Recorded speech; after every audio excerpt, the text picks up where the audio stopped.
Hər vaxtınız xeyir. Obyektivdə sosial gündəmin baş xəbərini müzakirə edəcəyik. Bakı mühüm beynəlxalq tədbirə ev sahibliyi edəcək. Oktyabrın 24-də Gülüstan Sarayında SocialGov 2025 Süni Zəka, İnsan və Transformasiya üçün adlı beynəlxalq konfrans keçiriləcək. Əmək və Əhalinin Sosial Müdafiəsi Nazirliyinin tabeliyində Dost Agentliyi tərəfindən təşkil olunacaq tədbirdə məqsəd sosial sahədə idarə etmə və xidmətlərin rəqəmsallaşması, süni zəka texnologiyalarının tətbiqi, eləcə də gələcəyin əmək bazarına uyğun yeni yanaşmaların müzakirəsidir.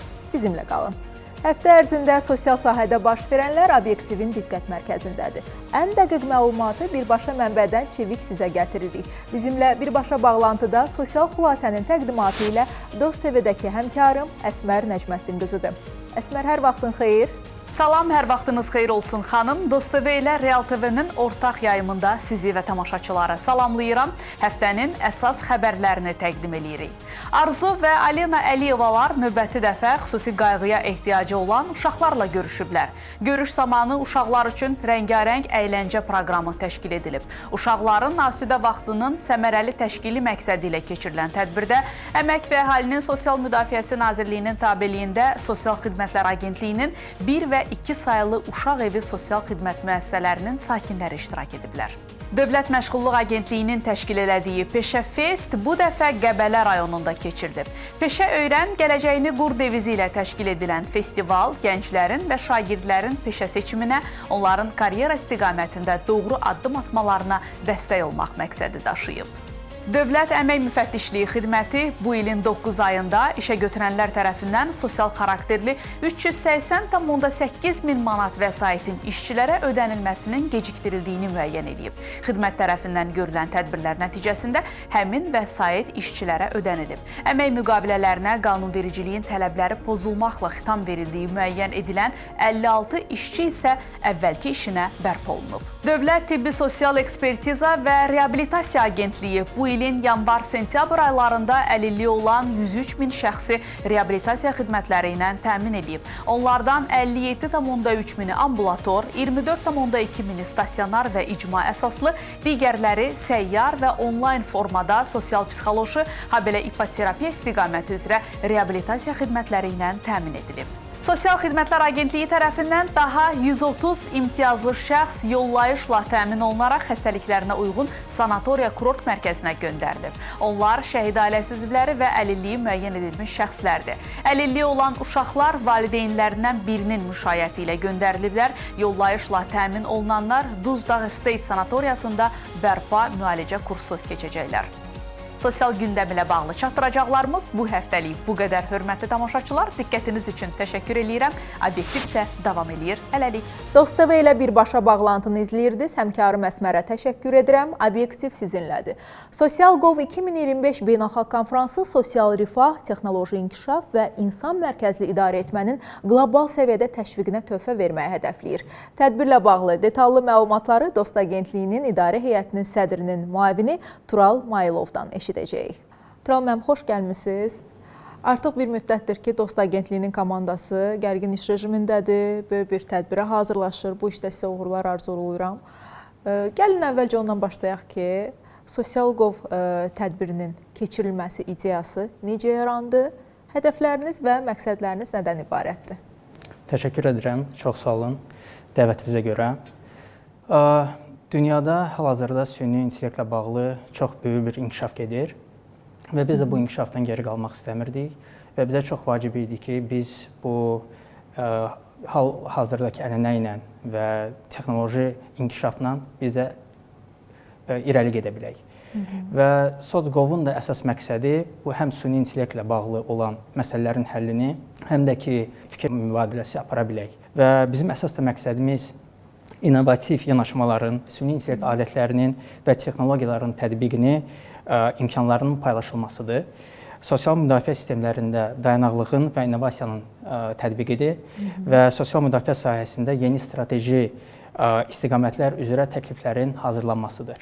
Əsas da bizim innovativ yanaşmalarımız süni intellektlə bağlı olan alətlər, texnologiyaların təşviqi və onların paylaşılması imkanlarının paylaşılması, sosial müdafiə sistemlərində dayanıqlığı və innovasiyaların təşviqi, sosial müdafiə sahəsində yeni strateji istiqamətlər üzrə təkliflərin hazırlanması, dövlət və vətəndaş münasibətlərinin yeni yanaşma ilə tətbiqi və xidmət sahəsində yeni rəqəmsal həllərinin tətbiqi. Bir neçə ildir ki, Dost Agentliyi beynəlxalq arenada sosial xidmətlərin yeni qədəm qoyduğu bu rəqəmsallaşma ilə bağlı, çeviklik ilə bağlı iş aparır, mükafatlar əldə olunub, beynəlxalq uğurlarınız var və bu konfrans da beynəlxalq bir konfransdır. Bildiyim qədər yerli və xarici qonaqlar da çox olacaq, bir çox ölkəni əhatə edəcəklər. İstərdim layihənin davamlılığı məsələsinə toxunaq. Layihənin davamlılığı hansı nəticələri verəcək? Bizim ideyamız bu layihəni 5 il əhatə edir və bu 5 il planında biz bu şəbəkəni yaratmaq istəyirik. Birinci il SOCGOV-un yaranması bu bir şəbəkənin açılışını elan etmək istəyirik və ikinci və ümumi gələn illərimizdə bunun bir həm mükafat formasına çevirməkdir. Çünki bu sosial sahədə innovasiyaların, süni intellektli alətlərinin tətbiqi bu sahədə bizə çox vacibdir və biz bu istiqamətdə nominasiyaları da vermək istərdik və əsasən də təbii ki, biz bu forumu sosial qlobal bir foruma çevirmək istərdik.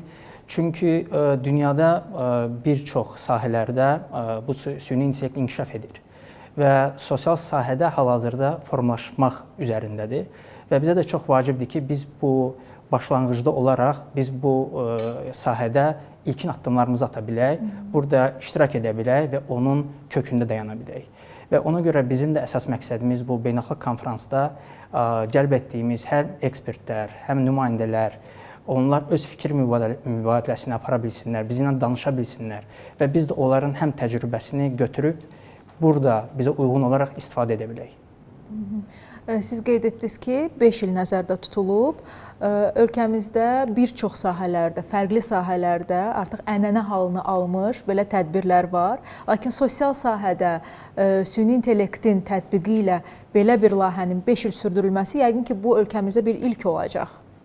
Bəli, düz vurğulayırsınız, ilk olacaq və bir çox beynəlxalq forumlarda hal-hazırda bu çox bir məşhur və populyar bir istiqamətdir. Vurğuladığım kimi, süni intellekt çox sürətlə inkişaf edir və bir çox sahələrin ayrılmaz bir hissəsinə çevrilib. Və sosial sahədə bunun tətbiqi, xüsusən də Azərbaycanda, çünki bizim dost konseptimiz var və bu bir beynəlxalq brendə çevrilir və biz onun təbliği ilə məşğuluq beynəlxalq arenada. Və ilkin olaraq biz onun başlanğıcında biz süni intellektin alətlərindən, süni intellektin ideyasından istifadə edə bilsək və onu beynəlxalq arenada da təmsil edə bilsək, bu bizim üçün böyük bir uğur olacaq. Söhbətimizin bu yerində Sosial Gov 2025 beynəlxalq konfransı ilə bağlı bir sujetimiz var. Həmkarım Lalə İskəndərin reportajını izləyək, ardınca müzakirəmiz davam edəcək. Hello, welcome to the SOCGOV 2025. How can I help you? Oktyabrın 24-ü Gülüstan Sarayında süni zəkanın sosial sahəyə tətbiqi barədə müzakirələr olacaq. Məqsəd süni intellektin sosial idarəetmə sahəsində məsuliyyətli və insan mərkəzli tətbiqini təşviq etməkdir. Keçiriləcək konfrans uzunmüddətli bir platformanın ilk addımıdır. Bu tədbir dövlət qurumlarını, texnoloji liderləri, yerli və xarici mütəxəssisləri bir araya gətirəcək. Gələcəkdə xidmətlərin rəqəmsallaşdırılmasında və sosial innovasiyaların yayılmasında əsas rol oynayacaq. Bizim konfransımızı idarə edəcək. Konfransın təşkilatçılarından olan Dost Agentliyinin idarə heyətinin sədri Fərid Məmmədov deyir ki, bu tədbir ölkəmizdə ilkə imza atacaq. Konfransın ideyası ümumilikdə Dost Agentliyinin fəaliyyətindən irəli gəldi. Dost Agentliyi davamlı olaraq sosial sahədə innovasiyaların tətbiqi ilə məşğuldur və biz bu sahədə tək Azərbaycanda yox, hətta dünyada da artıq tanınmış bir təşkilat olmuşuq və Azərbaycan modeli bu sahədə artıq bir çox ölkələr tərəfindən də çox böyük rəğbətlə, çox böyük maraqla qarşılanır. Bu tədbirdə könüllülər də fəal iştirak edəcək. Prosesə cəlb olunmuş gənclər beynəlxalq konfrans təşkilində təcrübə toplayacaqlar. könüllülər hazırlıq prosesində bir çox mərhələlərdən keçir və daha çox şeylər öyrənirlər. Belə ki, onların öyrəndiyi və keçdiyi mərhələlərdən biri də bu təlim proqramlarıdır. Təlim proqramlarında onlar ünsiyyət və kommunikasiya bacarıqlarını təkmilləşdirmək üçün bir sıra təlimlərə cəlb olunurlar.